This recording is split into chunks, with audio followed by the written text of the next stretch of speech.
Le cheval fait partie intégrante du règne animal. Chacun y a un rôle bien précis, comme se nourrir avec telle ou telle plante, être la proie de tel animal ou prédateur de tel autre. Les plantes, les insectes et tous les éléments de la nature ont ainsi une raison d'être. Le cheval s'est peu à peu adapté à l'évolution du monde. Il est devenu plus rapide, plus fort et plus résistant que ses ancêtres. Il a appris à distinguer les plantes comestibles et nocives, à trouver de l'eau fraîche et à identifier l'heure idéale pour la boire, à repérer des lieux à l'abri des prédateurs. Et il a aussi appris à connaître l'homme. Les juments mettent bas à l'air libre et endurent la plupart du temps la rudesse du climat, comme la pluie, la grêle, la chaleur et le vent. Et les poulains grandissent à leur côté, gambadent, se nourrissent et découvrent la nature selon leur rythme et dans le milieu qui est le leur. Le poulain apprend en observant et en imitant sa mère. Elle le protège lorsqu'elle sent un danger, en s'interposant entre la source d'inquiétude et son petit. Le poulain comprend la situation et reste à l'abri du danger, derrière le bouclier que représente le corps imposant de sa mère. Une fois tout risque écarté, il sort de sa cachette et rejoint les autres poulains pour jouer et gambader. Ensuite, poussé par la faim, il revient vers sa mère et réclame son repas, puis tète le lait aux mamelles. Enfin, il pique un petit somme au frais, presque toujours à l'ombre maternelle. Avec la pluie, il découvre le mauvais temps, l'humidité. Le vent le bouscule, le fouette, et il doit lutter pour avancer. La chaleur l'accable, et il apprend à réguler son énergie. Quand la nuit tombe et qu'il se met à faire froid, il se réfugie près de sa mère et découvre qu'il y fait meilleur. Les chevaux sont nés en liberté, et c'est ainsi qu'ils vivent le mieux. Ils trouvent de l'eau pour boire, résistent aux maladies et développent leur système immunitaire. C'est ainsi que se forgent les premiers traits de leur caractère, et ils ne se laissent plus ennuyer, car ils apprennent à se défendre en ruant et en mordant. Puis vient le jour où l'homme les sépare de leur mère et commence à s'occuper d'eux. Il leur donne à manger à des heures différentes, met l'eau à des endroits que lui seul choisit, et reste avec eux de plus en plus jusqu'à les domestiquer. Mais ils n'oublieront pas facilement pour autant tous ces moments vécus en liberté, les jeux, les dangers, les maladies et la joie de trouver, puis de manger avant les autres, une plante particulièrement goûteuse. Ils vont sans doute regretter ce monde, et ceux qui ont grandi au contact de la nature vont se déplacer avec la sensation de liberté qui était jadis la leur. Lors des compétitions, ils retrouveront le plaisir du jeu qu'ils partageaient avec leur mère et l'agilité qu'elle leur a enseignée. Dans les moments difficiles, ils trouveront la force de résister car ils ont déjà connu le froid, la chaleur, la pluie, le bruit et la douleur. Ils sont prêts à affronter la vie et à donner le meilleur d'eux-mêmes. Mais les prés et l'espace s'amenuisent. Là où abondait la nature sauvage, on trouve désormais un immeuble, une route, une voiture. Les endroits pour jouer se font rares. Les groupes de compagnons se réduisent, tout comme les moments réservés à l'apprentissage ou à l'échange avec les autres chevaux.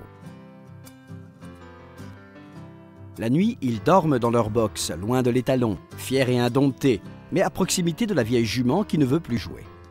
La mère et son poulain y reçoivent leur ration de nourriture après une journée passée à se reposer dans un enclos sans herbe.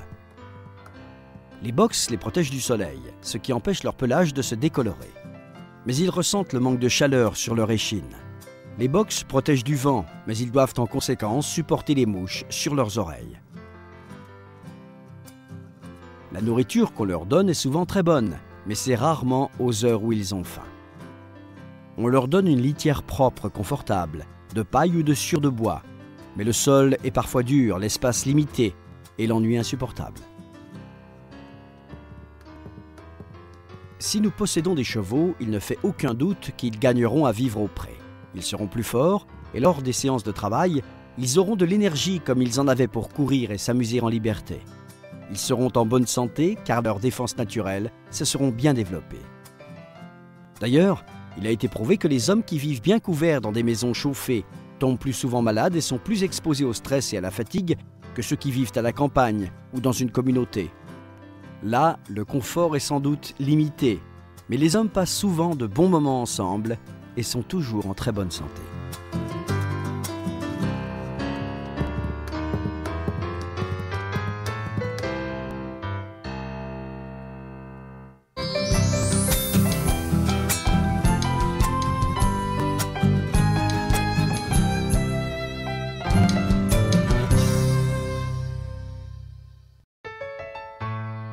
La robe désigne la couleur d'ensemble du cheval. On la détermine d'abord en fonction de la répartition de la couleur sur le corps et les extrémités, crins, bout du nez, membres. C'est pour cette raison qu'on parle de robe. Pour certains éleveurs, la couleur de la robe des chevaux est bien plus qu'un simple détail esthétique. Dans certaines cultures, on attribue aux chevaux d'une certaine couleur des caractéristiques spécifiques.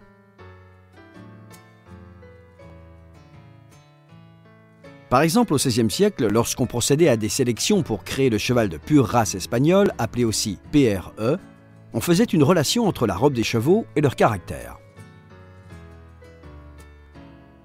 On attribuait à la robe grise, un mélange de poils noirs et blancs, un caractère noble.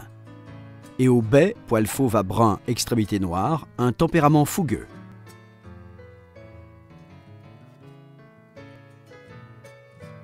Enfin, au alezan, caractérisé par une teinte fauve sous toutes les nuances, une nature colérique. La robe noire présente plusieurs variantes. L'une des plus courantes est celle qui caractérise les chevaux dits gris. La plupart d'entre eux naissent complètement noirs. Leur robe grise s'explique par un blanchiment précoce du pelage initial, et cela nous permet d'affirmer que les chevaux gris qui naissent noirs sont en fait des chevaux à la robe noire qui blanchissent avec l'âge. Lorsque la robe noire commence à grisonner sur certaines parties du corps, ce phénomène se développera progressivement sur l'ensemble du corps, qui deviendra de plus en plus blanc d'année en année.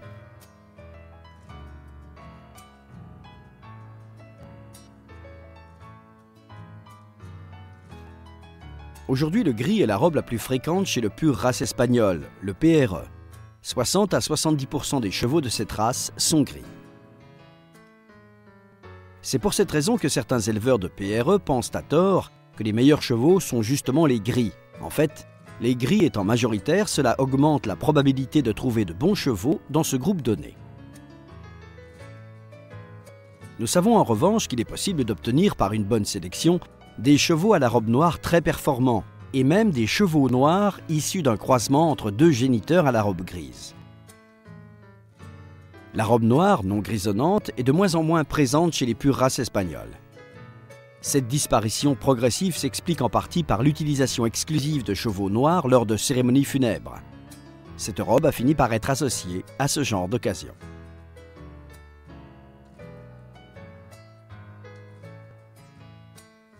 Lorsque la robe noire présente un mélange de poils blancs stable dans le temps, on parle de noir granité. Dans ce cas, la tête est pratiquement toujours noire, tout comme les membres, mais le corps présente un mélange de poils blancs, ce que l'on appelle le granité, qui donne à la robe de base un ton gris-fer et argenté.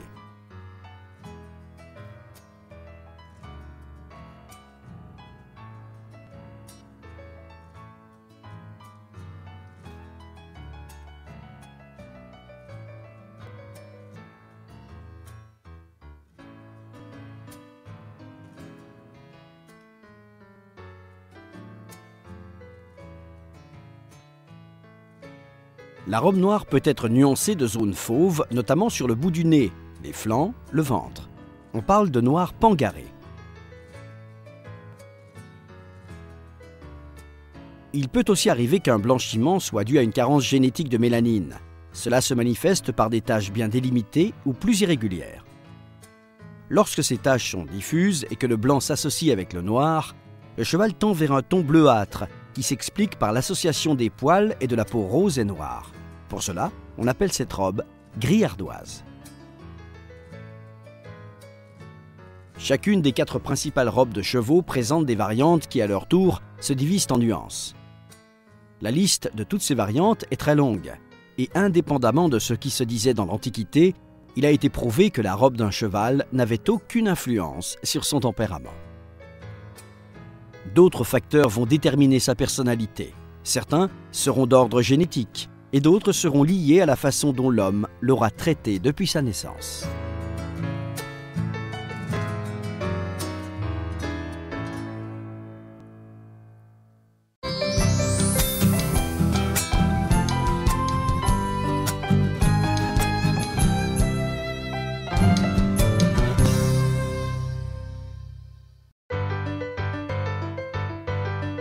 Actuellement, il existe à travers le monde une grande variété de races de chevaux. Chacune possède ses propres traits distinctifs, aussi bien physiques que psychologiques. La race la plus ancienne et la plus pure est celle du cheval arabe.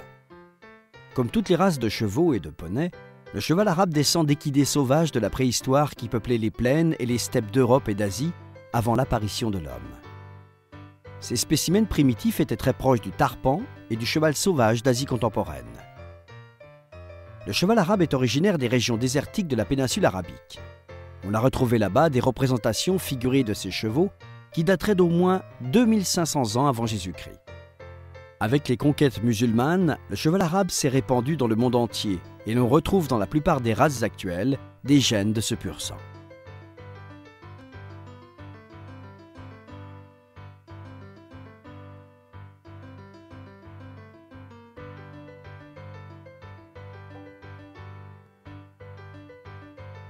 On préservait la pureté de cette race de plusieurs manières. Les Bédouins, des nomades de la péninsule arabique, se mettaient en quête de juments prometteuses dans les autres tribus pour s'assurer une lignée d'excellence.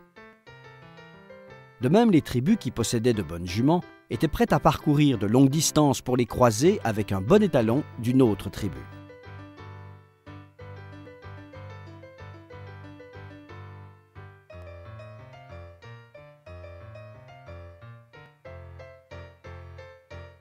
Les pur-sang arabes d'aujourd'hui ont une origine génétique très spécifique.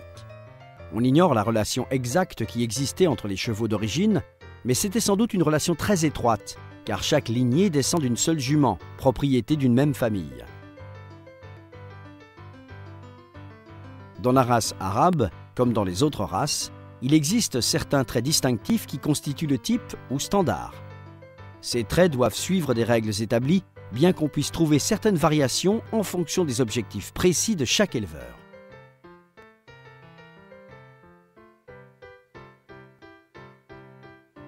Nombreux sont ceux qui considèrent le pur-sang arabe comme un chef-d'œuvre équin. C'est un cheval d'une extraordinaire beauté, plein de vigueur, d'élégance et de prestance. Voilà certaines des caractéristiques qui sont les plus frappantes. Le pur-sang arabe est calme, aimable, affectueux, mais également fougueux et très intelligent. Il est reconnu pour son courage, sa robustesse et sa grande résistance. Cela est dû à sa longue relation avec l'homme en temps de guerre comme de paix, où il a dû répondre à toutes sortes d'exigences. Les pur-sang arabes ont une croissance plus lente que les autres races de chevaux. Mais leur longévité est réputée, et les juments peuvent se reproduire même à plus de 20 ans. L'orgueil et la gaieté sont des traits caractéristiques du cheval arabe, particulièrement manifestes quand il est en mouvement. On peut alors apprécier sa grande activité, son encolure arquée, son port de queue relevé et ses naseaux dilatés. Ces mouvements sont si harmonieux qu'ils donnent parfois l'impression de flotter ou de danser. De face, le pur-sang arabe se déplace avec une parfaite rectitude. De dos, il n'est pas rare qu'il ait les jarrets clos, notamment lorsqu'il avance.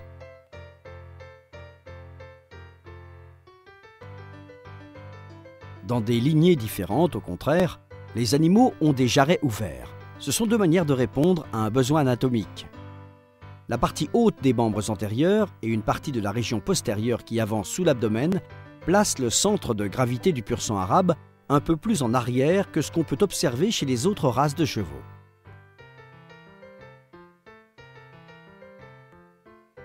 Sa tête raffinée, sa queue attachée haut et sa structure osseuse très singulière sont également des traits distinctifs propres.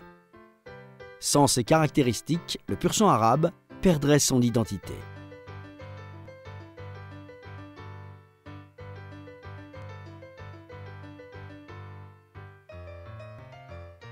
En ce qui concerne la taille, il n'existe pas de limite chez le cheval arabe. Sa hauteur au garrot se situe en moyenne entre 1,48 m et 1,58 m. Lorsque l'on accorde trop d'importance à la taille, on perd souvent d'autres qualités, comme l'harmonie et l'équilibre.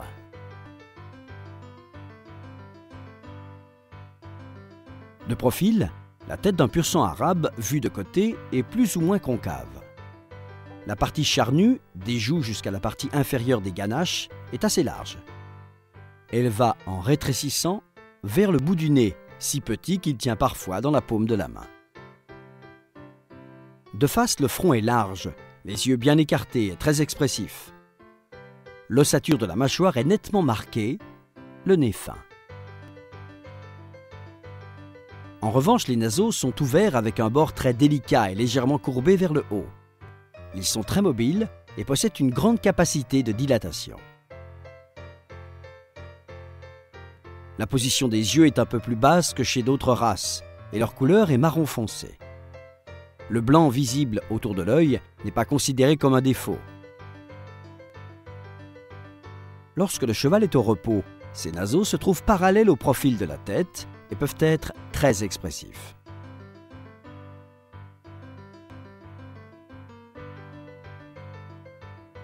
La lèvre inférieure est courte. Certaines juments la relâchent lorsqu'elles se reposent, mais si quelque chose attire leur attention, elles la serrent contre leurs dents. La bouche est large et son expression est aimable. Il est préférable que le chanfrein marque une dépression sous les yeux, mais ce n'est pas indispensable. Le front peut être plat ou légèrement convexe. Les oreilles sont relativement proches l'une de l'autre. Leur ligne est délicate et expressive et souvent les pointes sont courbées vers l'intérieur. Les juments peuvent avoir les oreilles plus grandes que les étalons. Un autre trait distinctif du cheval arabe est son port de queue relevé, qu'il maintient parfois à la verticale, tel un drapeau, en particulier s'il se déplace ou s'il est excité. Les pieds antérieurs sont ronds et ouverts, tandis que les postérieurs sont plus ovales. Mais ils présentent tous une surface lisse qui semble polie. Le sabot est très dur et son angle est de 45 degrés, même si les sabots postérieurs sont généralement moins inclinés.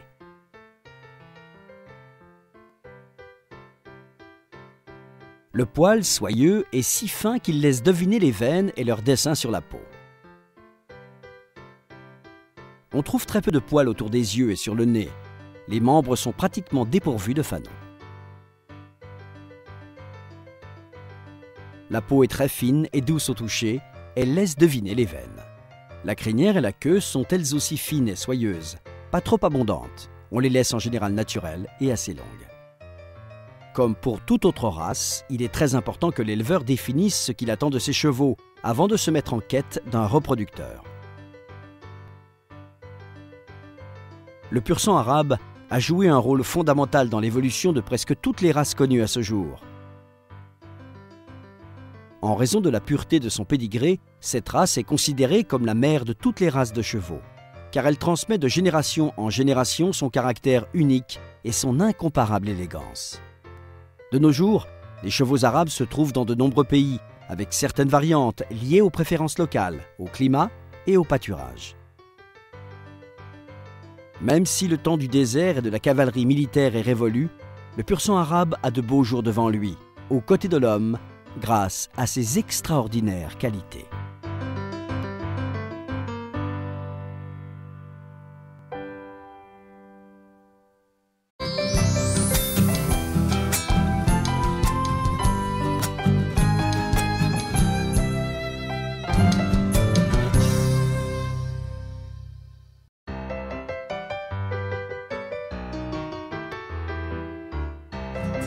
C'est une froide journée, typique d'un week-end d'hiver à Saint-Moritz. En l'absence de vent, on sent directement sur notre visage la chaleur du soleil qui perce entre les nuages.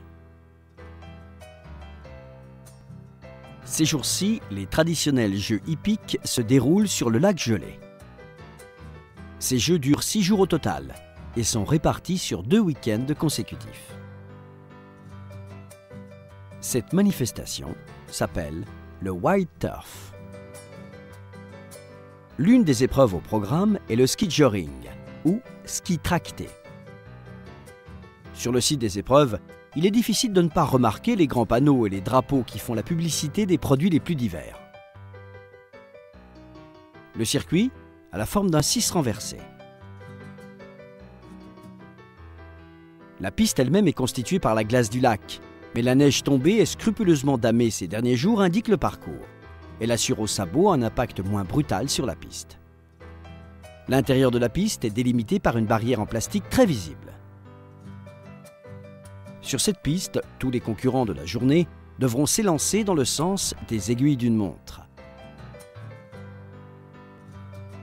Les épreuves où l'on choisit ce sens de course sont rares aujourd'hui. D'ailleurs, certains chevaux originaires des pays voisins doivent s'entraîner pour s'habituer à ce changement de sens, avant de prendre part aux épreuves. Les chevaux font leur entrée sur une petite piste ronde et se présentent au public. Les concurrents utilisent des skis de vitesse, moins stables que les classiques, mais plus flexibles. Les instructeurs donnent leurs derniers conseils pour utiliser au mieux les chevaux.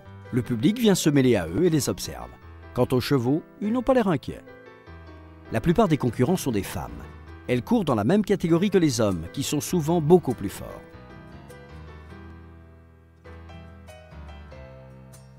Mais pour cette épreuve, cela n'a pas d'importance. C'est celui qui a le meilleur cheval et la meilleure stratégie de course qui l'emporte. La différence de poids sur les skis n'a pratiquement aucune influence sur le résultat final. Derrière le cheval, on place un cadre lié par une bâche carrée qui permet d'éviter les projections de neige provoquées par les sabots ferrés du cheval pendant la course. La couleur de cette bâche doit être semblable au coupe-vent du concurrent. Cela permet de distinguer les binômes concurrent-cheval.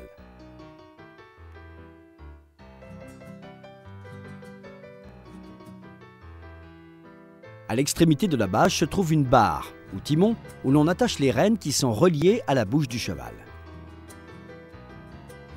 Le concurrent manie cette barre pour tourner ou pour contrôler le cheval. Sur le devant de la toile sont fixés des guides latérales reliés au harnais.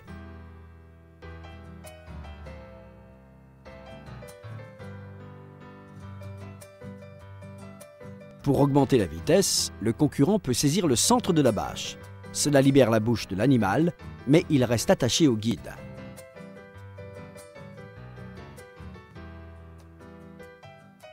La distance du parcours est de 2900 mètres. Pour arriver au bout, les concurrents doivent passer 2 fois devant le public, qui attend avec impatience le résultat final.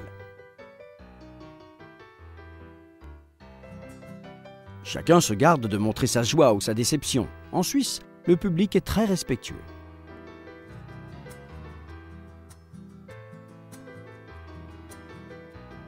Quand la cloche sonne, les chevaux et les skieurs se positionnent sur la ligne de départ. Depuis la tribune, on a du mal à distinguer les positions. Un grand nuage blanc, accompagné par le bruit caractéristique des skis sur la neige, indique que les concurrents se sont élancés. Ils bouclent le premier tour en passant devant le public, qui découvre ainsi l'ordre de passage. Ils s'éloignent de nouveau et les positions ne bougent pas. Mais tout peut encore changer. Parvenu sur la dernière ligne droite, poussant à fond son cheval, un concurrent se détache et s'empare de la première place. Nul ne sait où il a puisé toute cette énergie. En quelques secondes, il franchit la ligne et remporte la course, en levant un bras au ciel.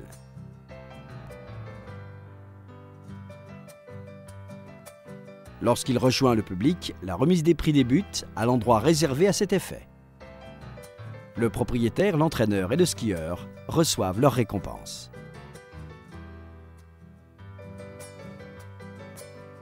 Enfin, le cheval peut aller se reposer dans son box, car il l'a vraiment bien mérité.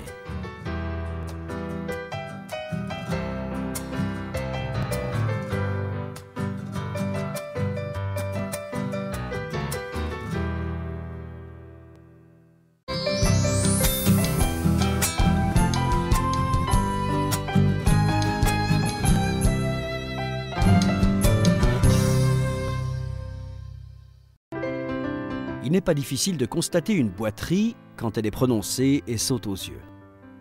Évidemment, la façon de marcher du cheval n'est plus la même. Les mouvements enjoués, harmonieux et rythmés auxquels nous étions habitués ont perdu leur synchronie et sont irréguliers.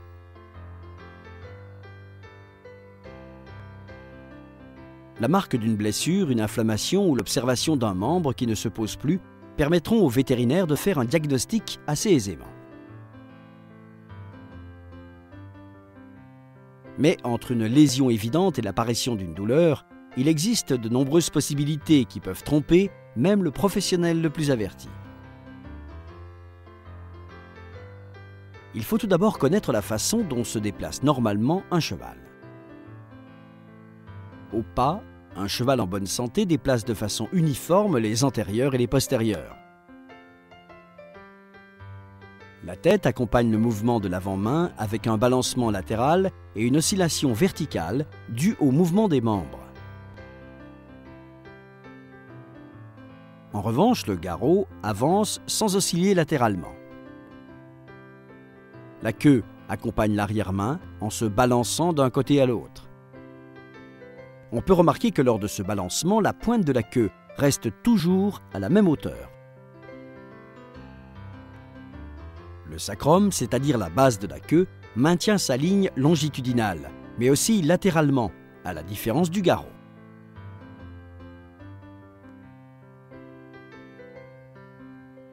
Il ne faut pas oublier que les déplacements du cheval sont multidirectionnels, c'est-à-dire qu'il bouge simultanément dans 3 directions différentes, de haut en bas,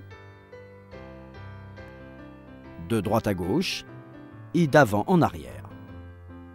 Le principe est le même au trot, mis à part que les membres s'élancent vers l'avant avec plus de force et se posent à terre plus énergiquement, ce qui rend cette allure plus adaptée à l'observation.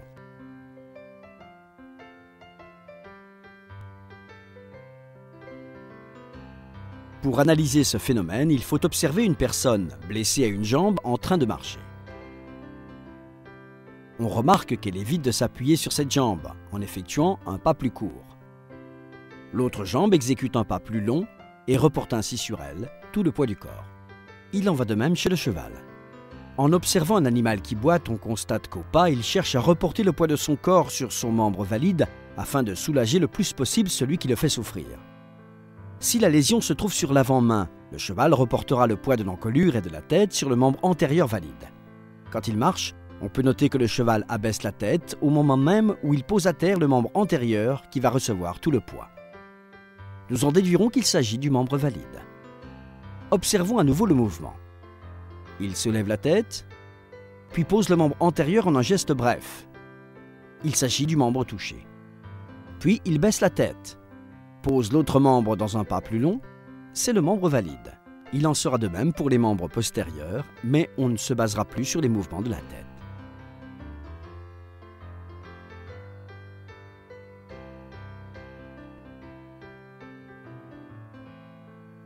Il faudra tenir compte des mouvements de la queue.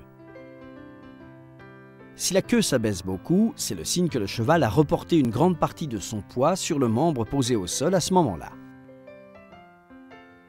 On remarque que le bout de la queue va vers l'arrière lorsque le cheval pose au sol le membre souffrant, tandis qu'elle part vers l'avant, presque jusqu'à toucher le jarret, lorsqu'il pose le membre valide.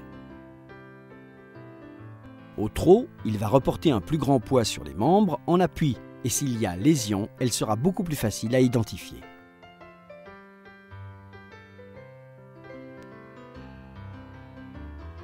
C'est la raison pour laquelle il est conseillé de faire trotter les chevaux lorsqu'on désire vérifier l'état de leurs membres.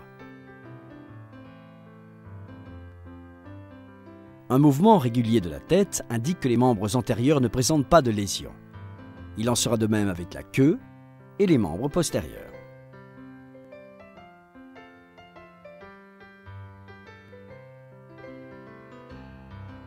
Et si une lésion touche à la fois un membre postérieur et antérieur, on ne notera pas de changement dans le mouvement de la tête ou de la queue.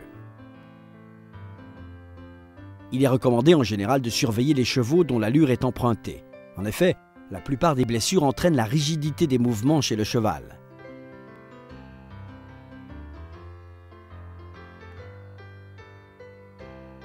Lorsqu'un cheval réalise de courtes foulées, comme s'il marchait sur des œufs avec ses postérieurs, ses antérieurs, ou simultanément avec ses 4 membres, il est probable qu'il cherche à compenser une douleur, qu'il imite ses mouvements et qu'il l'oblige à se déplacer de la sorte.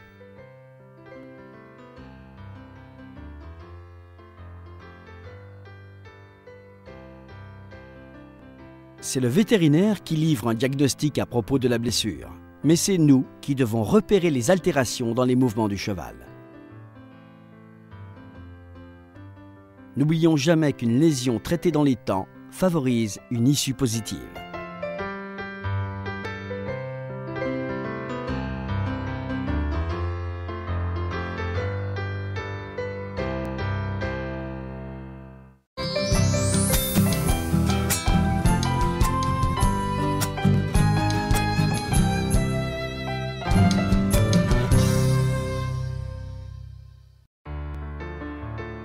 Depuis que l'homme a domestiqué le cheval, il l'a habitué à vivre dans un nouvel habitat, loin de la nature, mais confortable.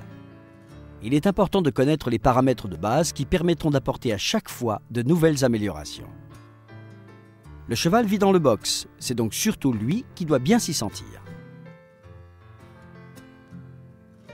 Un cheval en liberté consacre un peu plus de 3 heures à se dépenser, soit 15% de sa journée, et environ 15 heures à déambuler en broutant. C'est pour cela que le box que nous allons construire devra lui permettre de se mouvoir confortablement.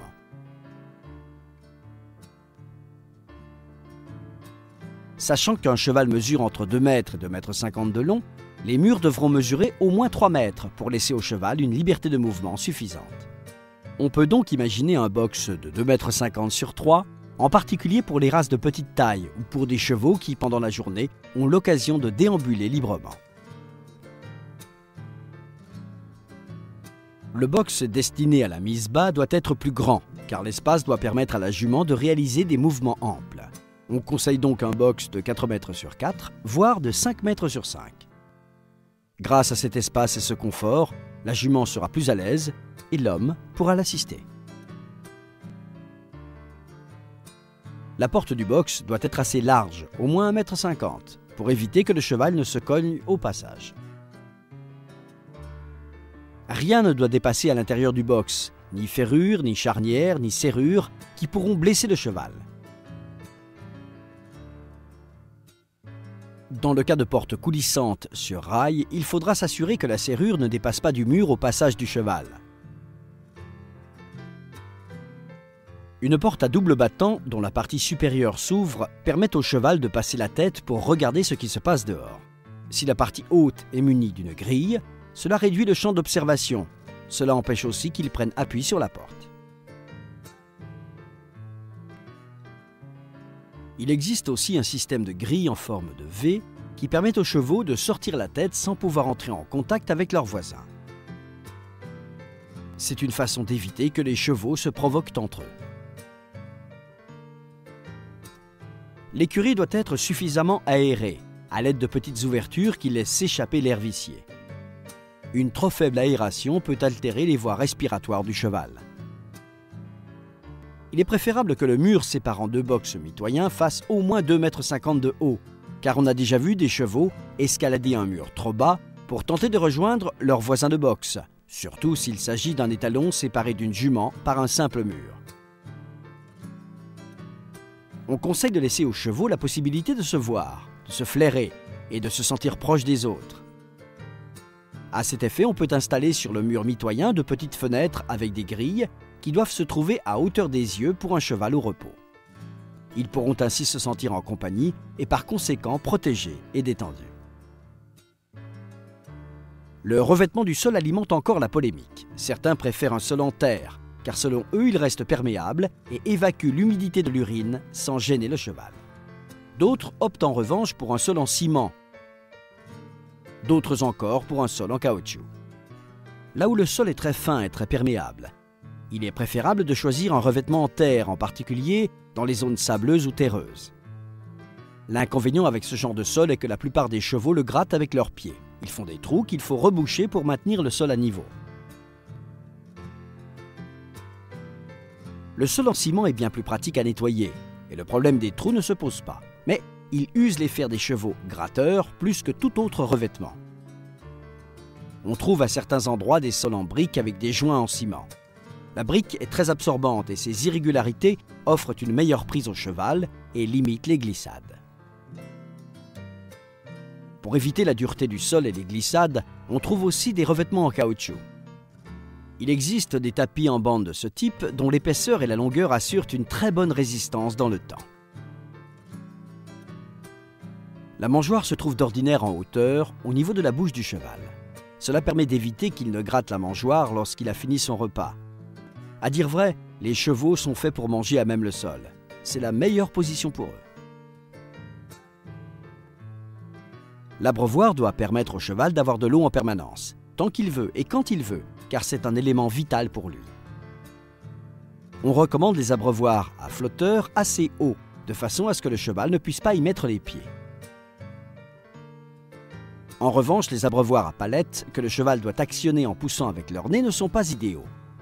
En effet, de nombreux animaux savent parfaitement les utiliser et l'été, ils laissent couler beaucoup d'eau en attendant qu'elle soit fraîche. Conséquence, le sol du box se détrempe. Il est évident que chacun doit adapter les conseils proposés ici à son budget et à l'espace dont il dispose pour le box de son cheval. Même s'il est toujours préférable de consulter un spécialiste, les conseils livrés ici permettront à vos chevaux d'avoir un box sûr, propre, chaud et confortable. Ils n'en seront que plus heureux.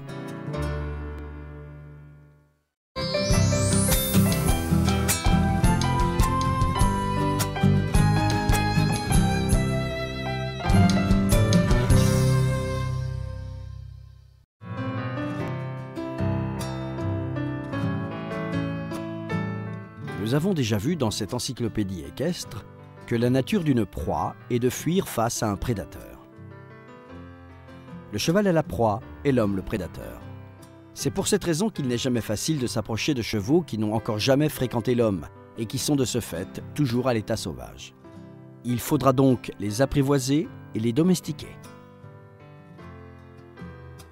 En latin, domus signifie maison, la maison où vit l'homme. Domestiquer un animal veut donc dire l'amener chez l'homme. Voilà pourquoi les chevaux domestiques sont ceux qui vivent avec l'homme, les autres restant des chevaux sauvages. Mais la première réaction d'un animal sauvage sera de fuir l'homme, car ne pas laisser les prédateurs s'approcher est une réaction naturelle. Si un cheval se laisse approcher pour la première fois par un homme, c'est qu'il ressent un grand manque. Dans ce cas, la soif et la faim, par exemple, peuvent être utilisées de façon stratégique.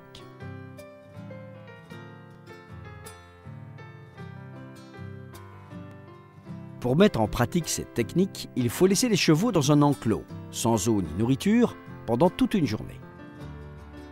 Il ne faut pas s'inquiéter, cela ne leur fera aucun mal. À l'état sauvage, ils sont capables de résister à ces privations sans difficulté, quand ils se déplacent en quête de nourriture et de vert pâturage. Le premier jour, ils vont manger tout ce qu'ils trouveront dans l'enclos sans rien laisser. Il faut se tenir près d'un baquet d'eau et d'une bonne quantité de fourrage. Certains vont s'approcher, d'autres vont préférer garder leur distance. Il vaut mieux rester assis plutôt que debout, car les chevaux craignent la taille de l'homme et non pas sa corpulence. À leurs yeux, plus un homme est grand, plus il est impressionnant. Rester accroupi ou à genoux donnera l'illusion que nous sommes de petite taille et leur permettra de s'approcher en toute confiance.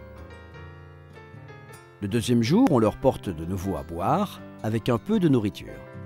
L'eau est un élément absolument vital et ils choisiront de la boire, même si cela les oblige à s'approcher d'un prédateur. Lorsqu'ils auront compris que ce prédateur, l'homme, ne leur fera rien de mal, ils deviendront plus confiants et commenceront à manger le fourrage.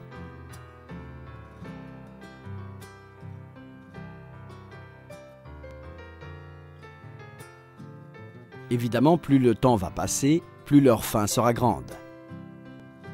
Leur confiance va grandir naturellement et ils s'approcheront de plus en plus de l'homme, mangeront le foin qu'il leur donne et chercheront à le flairer et à le reconnaître comme ils le font entre eux. La relation avec l'homme évolue peu à peu. Les chevaux associent désormais cette présence à la possibilité de manger et de boire, et c'est un élément positif. La confiance va s'installer au fur et à mesure. Chez les chevaux dont la mère avait déjà été en contact avec l'homme, la confiance sera immédiate. Tandis que pour ceux qui n'ont jamais côtoyé l'homme, il faudra un peu plus de temps. Quand le cheval commencera à manger dans notre main, on aura effectué une première étape et on pourra continuer dans ce sens pour gagner encore plus sa confiance. Ensuite, on prendra une baguette assez longue qu'on tendra avec la main. Les chevaux ne savent pas vraiment où se situe la limite de notre corps. Avec cette baguette, on les touchera tout doucement au moment où on leur donnera la nourriture. Les premières réactions peuvent être violentes et faire peur. Mais il faut simplement attendre et on constatera que les plus courageux préféreront qu'on les touche pour manger le foin tant qu'il y en a. Ils chercheront rapidement à flairer la baguette, puis ils nous laisseront continuer à les toucher tout en mangeant en toute sérénité. À ce stade, nous faisons partie de leur monde. Ils nous ont déjà acceptés. Ils ont compris que nous ne voulons pas leur faire de mal et que nous pouvons aussi satisfaire leurs besoins alimentaires de base. À partir de ce moment-là, s'instaure une relation de protection et d'attention. C'est à nous de faire en sorte qu'elle dure le plus longtemps possible.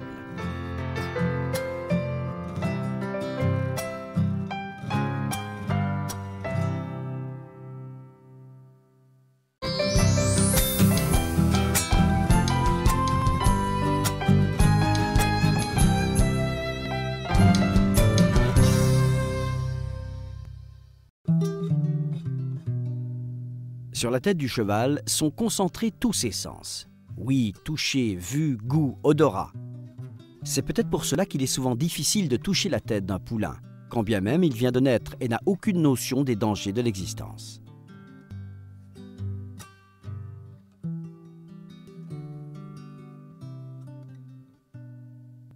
Les chevaux peuvent avoir le corps et les jambes pleins de boue, leur crinière peut être emmêlée ou leurs sabots trop longs. Leur tête sera toujours propre.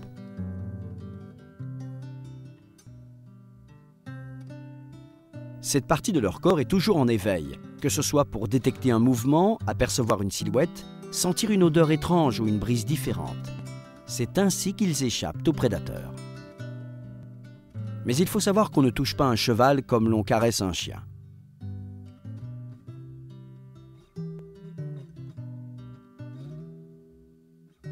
Ceux qui ont peu d'expérience avec les chevaux peuvent vouloir les toucher de la même façon et aux mêmes endroits, à savoir le nez, les oreilles, la gorge.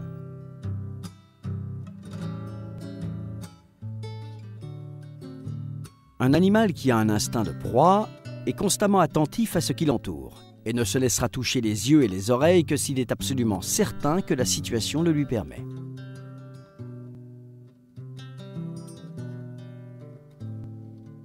Nombreux sont ceux qui, animés de bonnes intentions, insistent pour les toucher.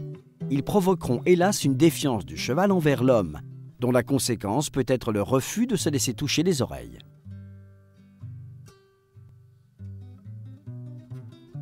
Mais le cheval peut aussi avoir d'autres raisons, notamment le fait d'avoir perdu confiance en son maître. Il se peut qu'un jour, alors qu'il était tranquille, on lui ait coupé les poils des oreilles en vue d'un concours par exemple, et que l'animal ait senti une coupure ou une vibration qui lui ait fait peur.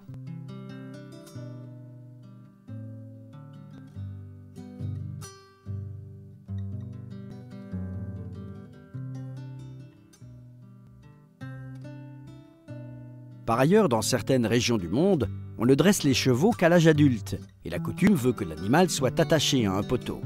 Mais le cheval n'a de cesse de tirer dessus pour pouvoir briser les liens et s'échapper.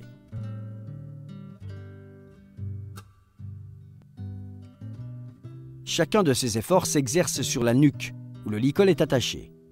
Le cheval se blesse donc lui-même et des lésions apparaissent autour des oreilles, parfois plus profondément au niveau de la nuque, créant une grande sensibilité dans cette zone. Le dressage se poursuit.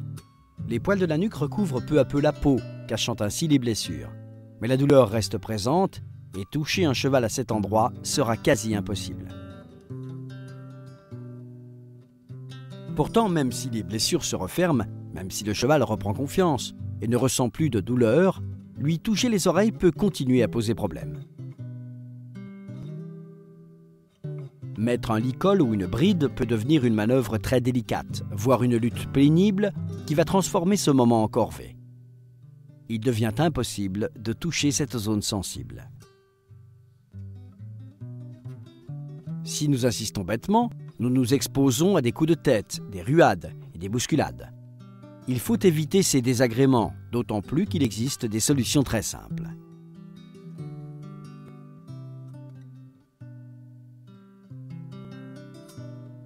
Il est recommandé de se munir d'une grande baguette, au bout de laquelle il convient d'attacher une lanière d'un certain poids et assez longue.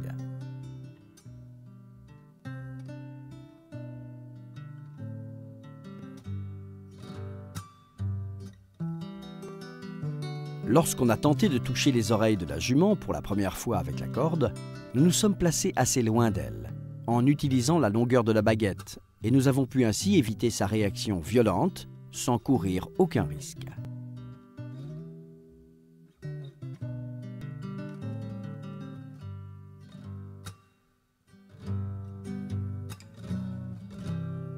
Nous avons répété l'exercice en veillant à effectuer des mouvements très doux pour éviter que la réaction ne se reproduise.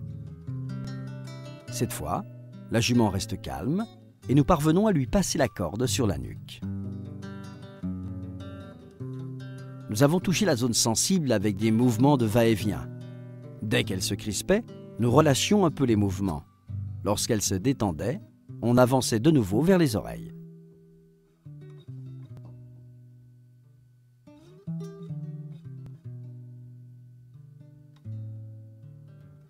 Tous les mouvements d'évitement de la jument étaient vains, car la baguette et la corde nous permettaient de maintenir un contact doux et constant.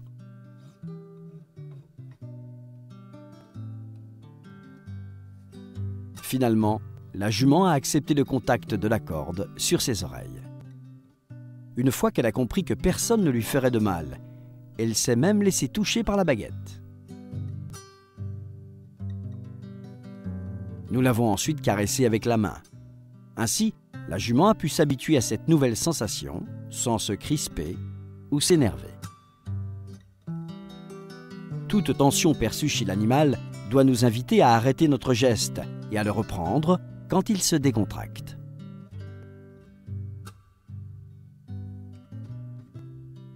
Pouvoir toucher les oreilles de la jument sans baguette ni corde est un travail qui nous aura pris 40 minutes. Nous avons ainsi réalisé les mouvements que l'on fait pour mettre une tétière, mais virtuellement. Quand la main est parfaitement acceptée par le cheval, la tétière peut ensuite être posée et la jument se laisse faire. Elle se montre confiante et détendue. Nous recommandons aux propriétaires de conserver des gestes doux dans les jours qui suivent, car la jument doit avoir la confirmation que cette nouvelle sensation n'est pas menaçante. Nous pouvons au moins être sûrs d'avoir posé de bonnes bases pour que les difficultés ne se répètent plus.